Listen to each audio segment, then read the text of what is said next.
Hello everyone, स्वागत है आप सभी का एक और नई एसएससी जीडी की स्पेशल जीके क्लास में। और दोस्तों, आज की इस वीडियो में हम एसएससी जीडी से रिलेटेड जीके जीएस के प्रश्न देखने वाले हैं। दोस्तों, आपकी एग्जाम नज़दीकी आ चुकी है, इसी के चलते हुए हमने ये वाला वीडियो आपके लिए लेके आए हैं। तो चलिए वीडियो को स्टार्ट करते हैं।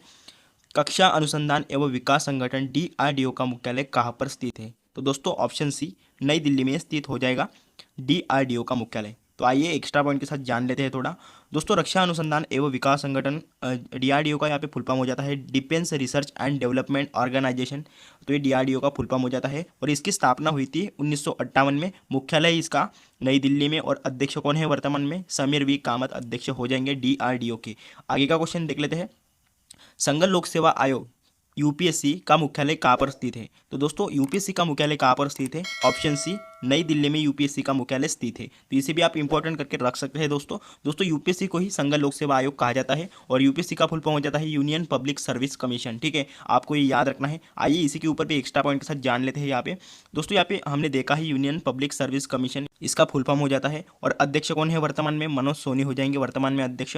और इसकी स्थापना आपको अगर पूछी जाए तो 1 अक्टूबर 1926 में यूपीएससी की स्थापना की गई थी। और दोस्तों, इसका मुख्यालय आपको पूछा जाए तो नई दिल्ली में इसका मुख्यालय स्थित है। आगे का क्वेश्चन यहाँ पे देख लेते हैं। नीति आयोग का मुख्यालय कहाँ पर स्थित है? तो दोस्तों, नीति आयोग का आपका मुख्यालय हो जाएगा ऑप्शन डी नई दिल्ली में स्थित है नीति आयोग का मुख्यालय। दोस्तों, इसी के ऊपर भी एक्स्ट्रा पॉइंट के साथ जान लेते हैं। यहाँ पे नीति का फुल फॉर्म हो जाता है national institution for transforming India.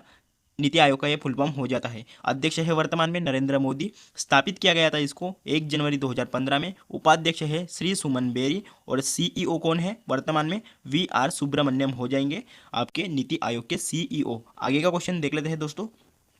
National stock exchange NSE का मुख्यालय कहाँ पर स्थित है? महाराष्ट्र का जो मुंबई है तो वहाँ पर स्थित हो जाएगा आपका नेशनल स्टॉक एक्सचेंज का मुख्यालय। और दोस्तों, महाराष्ट्र की राजधानी भी है मुंबई, आपको ये भी याद रखना है। ठीक है, तो चलिए इसी के ऊपर भी एक्स्ट्रा पॉइंट के साथ जान लेते हैं। तो दोस्तों, इसका मुख्यालय स्थित है मुंबई में, हमने देखा है। और स्थापना हुई थी 1992 में। एमडी और सीईओ कौन है? आशीष कुमार चौहान हो जाएंगे। एनएसई के एमडी एंड सीईओ कौन है? आशीष कुमार चौहान हो जाएंगे। ठीक है, आगे का यहाँ पे क्वेश्चन देख लेते हैं। मुंबई स्टॉक एक्सचेंज बीएसई का मुख्यालय कहाँ पर स्थित है? तो दोस्तों, ये भी आपका महाराष्ट्र के मुंबई में स्थित है मुंबई स्टॉक एक्सचेंज का मुख्यालय। तो चलिए दोस्तों, यहाँ पे एक्स्ट्रा पॉइंट के साथ जान लेते हैं। मुख्यालय है मुंबई में, स्थापना हुई थी इसकी 1875 में। एमडी और सीईओ कौन है? सुंदर रमन राममूर्ति हो जाएंगे एमडी एंड सीईओ। दोस्तों, आगे का क्वेश्चन देख लेते हैं। यहाँ पे भारत के संविधान के निम्नलिखित अनुच्छेदों में से कौन सा धर्म के स्वतंत्रता के अधिकार की गारंटी देता है? ऑप्शन बी अनुच्छेद 25 से 28 तक की गारंटी देता है दोस्तों। तो चलिए आगे का क्वेश्चन देख लेते हैं। भारत के संविधान का कौन सा अनुच्छेद मौलिक अधिकार के रूप में शिक्षा के अधिकार की मान्यता से संबंधित है? तो इसका सही आंसर होने वाला है दोस्तों ऑप्शन डी अनुच्छेद 21A। यह भारतीय संविधान का ऐसा अनुच्छेद है जो मौलिक अधिकार के रूप में शिक्षा के अधिकार की मान्यता से संबंधित है। आगे का क्वेश्चन देख लेते हैं। भारतीय संविधान का जो अनुच्छेद 19 है तो ये कितने प्रकार की स्वतंत्रताएं प्रदान करता है? तो दोस्तों, इसका सही आंसर होने वाला है ऑप्शन ए 6 यहाँ पे स्वतंत्रताएं प्रदान करता है आपका अनुच्छेद 19। आगे का क्वेश्चन देख लेते हैं। संविधान के किस अनुच्छेद में उपाधियों का अंत के बारे में बताया गया है? ऑप्शन डी अनुच्छेद 18 में ये बताया गया है। आगे का यहाँ पे क्वेश्चन देख लेते हैं। संविधान के किस अनुच्छेद में पाकिस्तान से भारत आने वाले व्यक्तियों की नागरिकता के बारे में बताया गया है? तो ये किस अनुच्छेद में बताया गया है दोस्तों? इसका सही आंसर है ऑप्शन बी अनुच्छेद 6 में बताया गया है। जो पाकिस्तान से भारत आने वाले व्यक्ति होते हैं तो उनकी नागरिकता के बारे में यहाँ पे अनुच्छेद 6 में बताया गया है। आगे का क्वेश्चन देख लेते हैं। केंद्र सरकार को किस अनुच्छेद के तहत उधार लेने की शक्ति है? तो दोस्तों, इसका सही आंसर होने वाला है ऑप्शन ए अनुच्छेद 292 के तहत केंद्र सरकार को उधार लेने की शक्ति है अनुच्छेद 292 के तहत। आगे का क्वेश्चन देख लेते हैं। संविधान के कौन से 2 अनुच्छेद राज्यसभा को विशेष अधिकार प्रदान करते हैं? ऑप्शन सी उपर्युक्त दोनों, अनुच्छेद 249 और अनुच्छेद 312 तो ये प्रदान करते हैं। इसे आपको इंपॉर्टेंट करके जरूर रखना है। ठीक है, आगे का क्वेश्चन देख लेते हैं दोस्तों। किस संविधान संशोधन में लोकसभा तथा विधानसभाओं के कार्यकाल में 1 वर्ष वृद्धि करके कार्यकाल 6 वर्ष कर दिया गया था? दोस्तों, ये किस संविधान संशोधन में किया गया था? ऑप्शन सी 42वां जो संविधान संशोधन था 1976 का, तो इसी के अंतर्गत ये कर दिया गया था। आगे का क्वेश्चन देख लेते हैं। किस संविधान संशोधन में पंचायती राज व्यवस्था को संवैधानिक दर्जा प्रदान किया गया है? तो इसका सही आंसर है ऑप्शन डी 73वां जो संविधान संशोधन है 1992 का, तो इसी के तहत पंचायती राज व्यवस्था को संवैधानिक दर्जा प्रदान किया गया है। दोस्तों, अगर आपको पूछा जाए कि पंचायती राज दिवस कब मनाया जाता है तो आपका ये 24 अप्रैल को पंचायती राज दिवस मनाया जाता है। ठीक है, 24 अप्रैल को याद रखना इसे। आगे का क्वेश्चन देख लेते हैं। यहाँ पे विधानसभा में किसी दल के निर्वाचित सदस्यों के दल बदल पर प्रतिबंध किस संविधान संशोधन द्वारा लगाया गया है? 52वां जो संविधान संशोधन अधिनियम है तो 1985 का, तो इसके द्वारा ये लगाया गया है। ठीक है, आगे का क्वेश्चन देख लेते हैं। भारतीय संविधान में 9वीं अनुसूची किसके द्वारा परिवर्तित हुई थी? तो ये किसके द्वारा परिवर्तित हुई थी दोस्तों? ऑप्शन सी, पहले संशोधन द्वारा। 1951 का ही ये पहला संशोधन, तो ये इसी के तहत 9वीं अनुसूची परिवर्तित हुई थी। आगे का क्वेश्चन देख लेते हैं। भारत का पहला प्रकाश स्तंभ उत्सव ये किस राज्य में मनाया गया है? ऑप्शन बी, गोवा इस राज्य में मनाया गया है। और दोस्तों आपको अगर पूछा जाए कि गोवा इस राज्य की राजधानी कौन सी है, तो पणजी हो जाएंगी गोवा की राजधानी। ठीक है, नेक्स्ट क्वेश्चन देख लेते हैं। यहाँ पे साहित्य में नोबेल पुरस्कार 2023 से किसे सम्मानित किया गया है? ऑप्शन बी, जॉन फॉसे को, ये नॉर्वे के रहने वाले हैं दोस्तों, तो इनको साहित्य में नोबेल पुरस्कार 2023 से सम्मानित किया गया है। इनकी तस्वीर है, आप देख सकते हैं। चलिए एक्स्ट्रा पॉइंट के साथ जान लेते हैं। यहाँ पे दोस्तों नोबेल पुरस्कार की आपको शुरुआत पूछी गई तो 1901 में इसकी शुरुआत हुई थी। और दोस्तों साहित्य में नोबेल पुरस्कार कौन प्रदान करता है? Royal Swedish academy, Stockholm Sweden, यह प्रदान करता है साहित्य में नोबेल पुरस्कार। और दोस्तों हम बात करेंगे यहाँ पे भारत में नोबेल पाने वाले प्रथम व्यक्ति कौन थे, तो रविंद्रनाथ टैगोर थे। ठीक है, तो याद रखना इसे भी। दोस्तों आइए यहाँ पे एक बार देख लेते हैं भारत के सबसे पहले किन किन लोगों को नोबेल पुरस्कार मिला है। भौतिकी विज्ञान के क्षेत्र में मिला है सुब्रमण्यम चंद्रशेखर को 1983 में, चंद्रशेखर वेंकटरमन 1930 में मिला है। भारत के भौतिकी में पहली बार इनको मिला है दोस्तों। रसायन विज्ञान के क्षेत्र में मिला है वेंकटरमन रामकृष्णन, 2009 में मिला है, भारतीय मूल के है ये। और दोस्तों दवा में मिला है दोस्तों यहाँ पे हरगोविंद खुराना जी को मिला है 1968 में। शांति में मिला है मदर टेरेसा जी को 1979 में। अर्थशास्त्र के क्षेत्र में मिला है अमर्त्य सेन को 1998 में। और साहित्य के क्षेत्र में मिला है रविंद्रनाथ टैगोर जी को 1913 में। और भारत के सभी क्षेत्रों में पहली बार इनको मिला है दोस्तों आपको ये सभी याद रखना है पॉइंट टू पॉइंट। आगे का क्वेश्चन देख लेते हैं। यहाँ पे कोलकाता का जो राजभवन है तो इसमें प्रतिष्ठित सिंहासन कक्ष का नाम बदलकर क्या कर दिया गया है? ऑप्शन ए, सरदार वल्लभ भाई पटेल एकता कक्ष, इसका नाम कर दिया गया है। तो दोस्तों आप इसे इंपॉर्टेंट करके रख सकते हैं। ठीक है, आगे का क्वेश्चन यहाँ पे देख लेते हैं। भारत के रक्षा अनुसंधान और विकास संगठन DRDO ने 1 जनवरी 2024 को अपना कौन सा स्थापना दिवस मनाया है? ऑप्शन ए, 66वां स्थापना दिवस मनाया है यहाँ पे DRDO ने। ठीक है दोस्तों, आप इसे भी इंपॉर्टेंट करके रख सकते हैं। तो चलिए दोस्तों यहाँ पे आगे का क्वेश्चन देख लेते हैं। भारत ने पहली बार कच्चा तेल खरीदने के लिए किस देश के साथ रुपए में भुगतान किया है? तो यहाँ पे किस देश के साथ किया है, इसका सही आंसर होने वाला है ऑप्शन ए, संयुक्त अरब अमीरात UAE के साथ यहाँ पे भुगतान किया है भारत ने पहली बार कच्चे तेल के लिए। संयुक्त अरब अमीरात के बारे में जान लेते हैं। राजधानी है यहाँ की अबू धाबी, मुद्रा है संयुक्त अरब अमीरात की दिहरम, प्रधानमंत्री है मोहम्मद बिन रशीद अल मखतूम, और दोस्तों राष्ट्रपति हो जाएंगे मोहम्मद बिन जायद अल नाहयान। ठीक है दोस्तों, यहाँ पे हमारा प्रश्न है, जम्मू कश्मीर के उपराज्यपाल जो है मनोज सिन्हा, इन्होंने उत्तरी कश्मीर के बारामूला में जनरल बिपिन रावत स्टेडियम का उद्घाटन किया है। ठीक है, तो आपको ये फर्स्ट ऑफ ऑल आपको याद रखना है। और जो आपका पुराना स्टेडियम था तो उसका नाम क्या था? ऑप्शन ए, बारामूला स्टेडियम उसका नाम हो जाएगा। चलिए दोस्तों आगे का यहाँ पे क्वेश्चन देख लेते हैं। किस अरब देश में पहली बार शराब की दुकान खोली जाएगी? तो इसका सही आंसर है ऑप्शन बी, रियाद सऊदी अरब में ये पहली बार शराब की दुकान यहाँ पे खोली जाएगी। ठीक है दोस्तों, आप इसे भी करंट का प्रश्न है दोस्तों, आप इसे इंपॉर्टेंट करके जरूर रख सकते हैं। चलिए आगे का क्वेश्चन देख लेते हैं। अंतर्राष्ट्रीय क्रिकेट परिषद ICC, तो दोस्तों यहाँ पे ICC का फुल फॉर्म क्या होता है? इंटरनेशनल क्रिकेट काउंसिल, तो इसे अंतर्राष्ट्रीय क्रिकेट परिषद भी कहा जाता है। तो इसके द्वारा जो 2023 के लिए सर गारफील्ड सोबर्स ट्रॉफी से किस खिलाड़ी को सम्मानित किया गया है? तो दोस्तों यहाँ पे ऑप्शन बी, पैट कमिंस को सम्मानित किया गया है, जो कि ऑस्ट्रेलिया के एक बॉलर है, तो इनको सम्मानित किया गया है। और दोस्तों इन्होंने वर्ल्ड कप में एक अच्छी भूमिका निभाई है और ये वर्ल्ड कप में कैप्टन भी थे। ठीक है, आपको ये भी याद रखना है। आगे का क्वेश्चन देख लेते हैं। यहाँ पे इंटरनेशनल वुशु फेडरेशन द्वारा किस खिलाड़ी को वर्ष 2023 की सर्वश्रेष्ठ महिला वुशु खिलाड़ी का खिताब मिला है? ऑप्शन सी, जो मणिपुर की नोओरेमा रोशिबिना देवी है, तो इनको सर्वश्रेष्ठ महिला वुशु खिलाड़ी का यहाँ पे खिताब दिया गया है 2023 में। IWF का फुल फॉर्म हो जाता है इंटरनेशनल वुशु फेडरेशन। मुख्यालय है इसका चीन के बीजिंग में। इसे स्थापित किया गया था 3 अक्टूबर 1990 में स्थापित किया गया था। आगे का क्वेश्चन देख लेते हैं। चीन के नए रक्षा मंत्री कौन बने हैं? ऑप्शन डी, डोंग जून बने हैं चीन के नए रक्षा मंत्री। दोस्तों इनके नाम भी बहुत अजीब होते हैं दोस्तों, नाम कैसे भी रहे पर आपको याद रखना है। ठीक है दोस्तों, यहाँ पे हमारा अगला प्रश्न है, बांग्लादेश की 5वीं बार प्रधानमंत्री कौन बनी है? तो इनका नाम है ऑप्शन बी, शेख हसीना। यह बांग्लादेश की 5वीं बार प्रधानमंत्री बनी है दोस्तों यहाँ पे एक्स्ट्रा पॉइंट के साथ जान लेते हैं बांग्लादेश के बारे में। राजधानी हो जाएगी आपकी ढाका, मुद्रा है बांग्लादेशी टका, प्रधानमंत्री है हसीना शेख, और राष्ट्रपति हो जाएंगी मोहम्मद शाहबुद्दीन हो जाएंगे यहाँ पे राष्ट्रपति बांग्लादेश के। आगे का क्वेश्चन देख लेते हैं। जनवरी 2024 में आयोजित 47वें कोलकाता पुस्तक मेले में थीम देश कौन सा है? तो ऑप्शन ए, ब्रिटेन यह देश हो जाएगा थीम देश। दोस्तों इसका आयोजन स्थल था पश्चिम बंगाल का कोलकाता और उद्घाटन किसने किया था? ममता बनर्जी ने इसका उद्घाटन किया था। आगे का क्वेश्चन देख लेते हैं। राम मंदिर राष्ट्र मंदिर ए.के. शाजी विरासत नामक पुस्तक का विमोचन किसने किया है? ऑप्शन ए आरिफ मोहम्मद खान ने इसका विमोचन किया है। दोस्तों बिल्कुल इंपॉर्टेंट क्वेश्चन हो जाएगा ये आपका। निम्नलिखित में से महाद्वीप में एंडीज पर्वत श्रृंखला स्थित है? ऑप्शन सी दक्षिण अमेरिका इस महाद्वीप में एंडीज पर्वत स्थित हो जाएगा। ठीक है, आगे का क्वेश्चन देख लेते हैं। 1998 में किस भारतीय अर्थशास्त्री को आर्थिक विज्ञान में नोबेल स्मारक पुरस्कार से सम्मानित किया गया था? ऑप्शन ए अमर्त्य सेन को यहाँ पे सम्मानित किया गया था 1998 में। आगे का क्वेश्चन देख लेते हैं। आहार नाल का कौन सा क्षेत्र पोषण तत्व और पचे हुए भोजन के अवशोषण के लिए प्रमुख अंग है? तो इसका सही आंसर है ऑप्शन सी छोटी आंत, इसका सही आंसर हो जाएगा दोस्तों। तो चलिए दोस्तों आगे का यहाँ पे क्वेश्चन देख लेते हैं। अजंता की गुफाओं में वास्तुकला किस वंश द्वारा बनाई गई थी? ऑप्शन ए सतवाहन वंश द्वारा यहाँ पे बनाई गई थी अजंता की गुफाओं में वास्तुकला।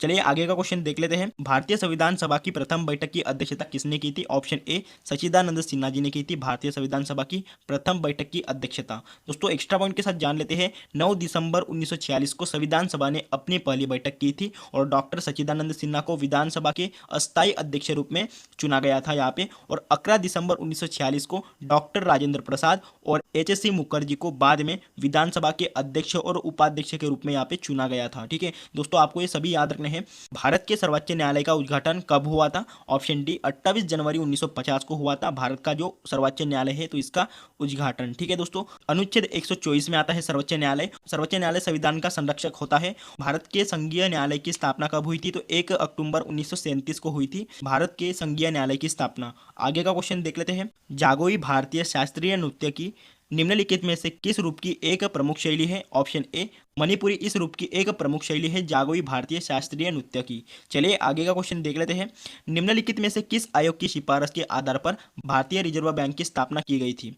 ऑप्शन बी हिल्टन यंग आयोग के आधार पर भारतीय रिजर्व बैंक की यहाँ पे स्थापना की गई थी। भारतीय मुद्रा और वित्त पर रॉयल आयोग की सिफारिशों के आधार पर की गई थी जिसे हिल्टन यंग आयोग के रूप में जाना जाता है। और दोस्तों यह अधिनियम भारतीय रिजर्व बैंक के अधिनियम 1934 में आता है और इसकी स्थापना हुई थी भारतीय रिजर्व बैंक की 1 अप्रैल 1935 में।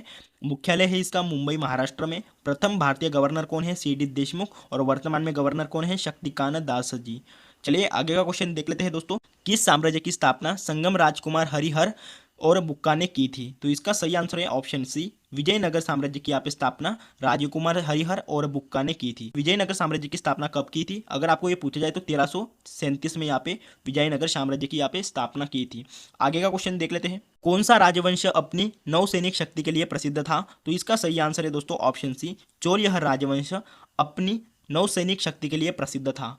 ठीक है दोस्तों, चलिए दोस्तों आगे का यहाँ पे क्वेश्चन देख लेते हैं। निम्नलिखित में से कौन सा आंध्र प्रदेश का एक शास्त्रीय नृत्य है? तो इसका सही आंसर है ऑप्शन सी कुचिपुड़ी हो जाएगा आंध्र प्रदेश का शास्त्रीय नृत्य। दोस्तों यहाँ पे भारतीय शास्त्रीय नृत्य की प्रमुख शैलियाँ 8 है, जैसे कि कथक हो गया, भरतनाट्यम, कथकली, मणिपुरी, ओडिसी, कुचिपुड़ी, सत्रिया एवं मोहिनी अट्टम। तो ये भारतीय शास्त्रीय नृत्य की प्रमुख शैलियाँ है 8 प्रकार की। मानव शरीर में विटामिन ए कहाँ पर संचित होता है? तो ये ऑप्शन ए यकृत में यह संचित होता है मानव शरीर में विटामिन ए। तो चलिए दोस्तों यहाँ पे आगे का क्वेश्चन देख लेते हैं। किस विटामिन की कमी के कारण बाल सफेद होते हैं? ऑप्शन सी उपर्युक्त दोनों, विटामिन B6 और विटामिन B12 की कमी के कारण हमारे बाल सफेद होते हैं। आगे का क्वेश्चन देख लेते हैं। कपास के बीज किस विटामिन से भरपूर होते हैं? तो इसका सही आंसर है दोस्तों ऑप्शन बी विटामिन ई से ये भरपूर होते हैं कपास के बीज। आगे का क्वेश्चन देख लेते हैं। किस विटामिन को सौंदर्य का विटामिन भी कहा जाता है? ऑप्शन बी विटामिन ई को यहाँ पे सौंदर्य विटामिन कहा जाता है। आगे का क्वेश्चन देख लेते हैं। हर्यक वंश के संस्थापक कौन थे? बिंबिसार हो जाएंगे हर्यक वंश के संस्थापक। आगे का क्वेश्चन है राष्ट्रकूट वंश के संस्थापक कौन है? ऑप्शन ए दंतिदुर्ग हो जाएंगे राष्ट्रकूट वंश के संस्थापक। दोस्तों यहाँ पे राष्ट्रकूट वंश की राजधानी आपको पूछी जाए तो मान्यखेत हो जाएगी। ठीक है, चलिए आगे का क्वेश्चन यहाँ पे देख लेते हैं। लोधी वंश के संस्थापक कौन थे? ऑप्शन ए बहलोल लोधी है लोधी वंश के संस्थापक। तो दोस्तों लोधी वंश की राजधानी आपको अगर पूछी जाए तो दिल्ली हो जाएंगी। आगे का क्वेश्चन है हमारा चोल वंश के संस्थापक कौन है? तो दोस्तों यहाँ पे चोल वंश के हमें संस्थापक पूछे गए हैं तो ऑप्शन सी विजयालय हो जाएंगे चोल वंश के संस्थापक। अगर आपको चोल वंश की राजधानी पूछी जाए तो चोल वंश की राजधानी कौन सी है? तंजौर हो जाएंगी चोल वंश की राजधानी। आगे का क्वेश्चन देख लेते हैं। पाल वंश के संस्थापक कौन थे? तो दोस्तों यहाँ पे पाल वंश के संस्थापक हो जाएंगे ऑप्शन सी गोपाल हो जाएंगे पाल वंश के संस्थापक। अगर आपको पाल वंश की राजधानी पूछी जाए तो मुंगेर हो जाएंगी। ठीक है, तो सभी आपको राजधानियां याद रखनी है ये। तो चलिए दोस्तों आगे का क्वेश्चन देख लेते हैं। भारत की किस नदी को वृद्ध गंगा इस नाम से जाना जाता है? ऑप्शन बी गोदावरी इस नदी को वृद्ध गंगा इस नदी को जाना जाता है। आगे का क्वेश्चन देख लेते हैं। 1857 के विद्रोह के दौरान भारत का गवर्नर जनरल कौन था? ऑप्शन बी लॉर्ड कैनिंग हो जाएगा 1857 के विद्रोह के दौरान भारत का गवर्नर जनरल। आगे का क्वेश्चन, म्यांमार देश की मुद्रा का नाम क्या है? ऑप्शन बी क्या हो जाएगा म्यांमार देश की मुद्रा का नाम। तो दोस्तों आइए यहाँ पे विविध विविध देश के यहाँ पे चलन और राजधानियाँ भी देख लेते हैं। जैसे कि हमारे भारत से स्टार्ट करेंगे, राजधानी है नई दिल्ली और हमारी करेंसी है रुपया INR। दोस्तों पाकिस्तान की बात करेंगे तो यहाँ पे इस्लामाबाद राजधानी है और पाकिस्तानी रुपया यहाँ की चलन है। नेपाल की राजधानी है काठमांडू और नेपाली रुपया यहाँ की चलन है। दोस्तों यहाँ पे श्रीलंका की राजधानी है कोलंबो और श्री जयवर्धनपुरा कोट्टी हो जाएंगी और श्रीलंकिया रुपये यहाँ की मुद्रा का नाम है। बांग्लादेश की राजधानी है ढाका और टका यहाँ की चलन है। भूटान की राजधानी है थिम्पू गुलत्रुम यहाँ की चलन हो जाएगी। म्यांमार की राजधानी है यहाँ पे नेपिडो और क्यात यहाँ की चलन हो जाएगी। तो दोस्तों अफगानिस्तान की बात करेंगे तो यहाँ पे काबुल यहाँ की राजधानी है, अफगानी यहाँ की रुपया का नाम है। मंगोलिया की राजधानी है दोस्तों यहाँ पे उलान बटोर और यहाँ की चलन है। तुगरिक यहाँ की चलन है। जापान की राजधानी है टोक्यो और येन यहाँ की चलन है। ताइवान की राजधानी है ताइपे, डॉलर यहाँ की चलन है। थाईलैंड की राजधानी है बैंकॉक और थाई बेहद यहाँ की चलन का नाम है। वियतनाम की राजधानी है हनोई और डॉग यहाँ की चलन है। उत्तरी कोरिया की राजधानी है प्योंगयांग और यहाँ की वॉन चलन हो जाएगी। दक्षिण कोरिया की राजधानी है सियोल, चलन हो जाएगी वॉन। ठीक है दोस्तों, हांगकांग की राजधानी है विक्टोरिया और डॉलर यहाँ की चलन है। दोस्तों हम बात करेंगे यहाँ पे फिलीपींस की, तो यहाँ पे राजधानी है मनीला और पेसो यहाँ की चलन है। सिंगापुर की राजधानी है सिंगापुर और सिंगापुरी डॉलर यहाँ की चलन है। इंडोनेशिया की राजधानी है नुसांतारा, रुपये यहाँ की चलन है। मलेशिया की राजधानी है कोलालमपुर और रिंगित यहाँ की चलन है। ईरान की राजधानी है तेहरान और रियाल यहाँ की चलन हो जाएगी। इराक की राजधानी है बगदाद और इराकी दिनार यहाँ की चलन है। तुर्की की राजधानी है अंकारा और लीरा यहाँ की चलन है। संयुक्त अरब अमीरात की राजधानी है अबू धाबी और दिहरम यहाँ की चलन है। दोस्तों यहाँ पे सऊदी अरब की राजधानी है रियाद और सऊदी रियाल यहाँ की चलन का नाम है। कुवैत की राजधानी है कुवैत सिटी और कुवैती दिनार यहाँ की चलन है। सीरिया की राजधानी है दमिश्क, दोस्तों यहाँ की चलन का नाम है सीरियन पाउंड यहाँ की चलन है। कजाकिस्तान की राजधानी है अलमाटा और टेंगे यहाँ की चलन है। इजराइल की राजधानी है जेरूसलम और यहाँ पे चलन हो जाएगी न्यू गेकेल। दोस्तों मिस्र की राजधानी है काहिरा और पाउंड यहाँ की चलन है। और दक्षिण अफ्रीका की राजधानी है आपकी प्रिटोरिया और यहाँ की चलन है रेंड। तो आपको ये सभी चलन और उनकी राजधानियाँ याद रखनी है, आपके एग्जाम में जरूर हेल्प करेंगे दोस्तों। ये क्वेश्चन आपको पूछे ही जाते हैं। ठीक है, दुनिया की सबसे महंगी करेंसी कौन से देश की है? कुवैती दिनार यह दुनिया की सबसे महंगी आपकी करेंसी हो जाएंगी। आगे का क्वेश्चन देख लेते हैं, सूखी बर्फ किसका ठोस रूप है? तो दोस्तों ये किसका ठोस रूप है? कार्बन डाइऑक्साइड के ठोस रूप है सूखी बर्फ। दोस्तों अगर आपको पूछा जाए कि कार्बन डाइऑक्साइड का फार्मूला क्या है, तो इसका फार्मूला हो जाएगा आपका CO2 कार्बन डाइऑक्साइड का फार्मूला है। अगर आपको पूछा जाए कि वाटर यानी पानी का रेणु मतलब फार्मूला क्या है, तो H2O हो जाएगा आपका वाटर का। अगर आपको पूछा जाए कि नाइट्रोजन का फार्मूला क्या है, इसका फार्मूला हो जाएगा आपका N2। ठीक है, तो आपको ये सभी याद रखने हैं दोस्तों। चलिए दोस्तों आगे का क्वेश्चन देख लेते हैं, पंडवानी किस राज्य की प्रमुख लोक नृत्य शैली है? तो ये ऑप्शन ए छत्तीसगढ़ इस राज्य की हो जाएगी। दोस्तों वही हम बात करेंगे ऑप्शन बी मध्य प्रदेश इस राज्य की। तो यहाँ का लोक नृत्य कौन सा है? तो दोस्तों मटकी यह यहाँ का प्रसिद्ध लोक नृत्य है, मध्य प्रदेश इस राज्य का। महाराष्ट्र का है दोस्तों लावनी, आप इसे भी याद रख सकते हैं। और उत्तर प्रदेश का शास्त्रीय लोक नृत्य है आपका कथक। ठीक है, चलिए दोस्तों यहाँ पे आगे का क्वेश्चन देख लेते हैं, भारतीय कृषि अनुसंधान संस्थान कहाँ पर स्थित है? ऑप्शन सी नई दिल्ली में स्थित है ये भारतीय कृषि अनुसंधान संस्थान। आगे का क्वेश्चन देख लेते हैं, हॉकी के एक टीम में कितने खिलाड़ी होते हैं? तो इसका सही आंसर है ऑप्शन डी 11 खिलाड़ी होते हैं हॉकी के गेम में। क्रिकेट में भी आपके 11 खिलाड़ी होते हैं और फुटबॉल में भी आपके 11 ही खिलाड़ी होते हैं। दोस्तों हमारा आगे का क्वेश्चन है, ललित कला अकादमी की स्थापना किस वर्ष की गई थी? ऑप्शन सी 1954 में ललित कला अकादमी की यहाँ पे शुरुआत की गई थी 1954 में। ठीक है दोस्तों, उम्मीद करता हूँ कि आपको SSC GD वाला वीडियो आपको अच्छा लगा होगा, तो चैनल को जरूर सब्सक्राइब कर देना। और हाँ दोस्तों, आपको SSC GD स्पेशल आपको करंट अफेयर भी मिल जाएगा कल। तो चलिए मिलते हैं नेक्स्ट वाली वीडियो में। जय हिंद।